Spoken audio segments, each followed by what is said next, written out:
बहुत बड़ा एक राजनीतिक षड्यंत्र जो पर्दे के पीछे चल रहा था हरियाणा में, वो घिनौना राजनीतिक षड्यंत्र का पर्दाफाश हो गया है। एक नूरा कुश्ती चल रही थी हरियाणा में इनेलो और बीजेपी की। एक गुप्त गठबंधन चल रहा था इनेलो और बीजेपी का, जो हम लगातार कह भी रहे थे, और लगातार अलग अलग पहलू इस गठबंधन के सामने जनता के आते रहे हैं समय समय पर।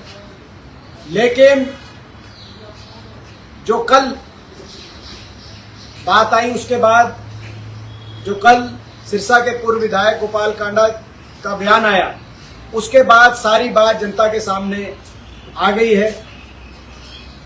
उन्होंने साफ रूप से कल ये कहा, गोपाल कांडा जो पूर्व विधायक सिरसा के हैं और उनकी अपनी एक पार्टी है, वो बीजेपी के गठबंधन के सदस्य भी आज भी, उन्होंने कहा कि रानिया की सीट खट्टर साहब के आदेश अनुसार और उनकी मेहरबानी से उन्होंने, बीजेपी ने मिलकर अभय सिंह चौटाला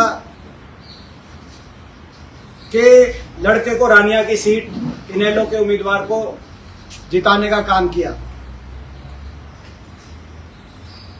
और ये आपको याद होगा, मैं तो पहले भी कई बार मैंने ये बात कही हुई है कि इनका आपस का गठबंधन था, गुप्त गठबंधन था। 3 सीटों का आपस की अंडरस्टैंडिंग थी कि 3 सीटों पर बीजेपी आईएनएलडी के उम्मीदवारों को समर्थन दे रही थी विधानसभा चुनाव में, ऐलनाबाद, रानिया और डबवाली।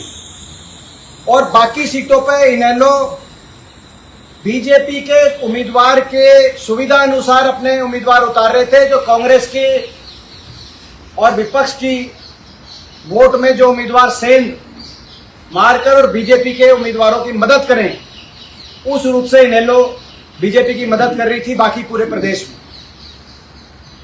एक बहुत बड़ा जनता के साथ धोखा, क्योंकि हरियाणा की जनता चाहती थी इस बार बीजेपी की सरकार को सत्ता से बाहर करके और कांग्रेस पार्टी की सरकार बने, सत्ता परिवर्तन हो।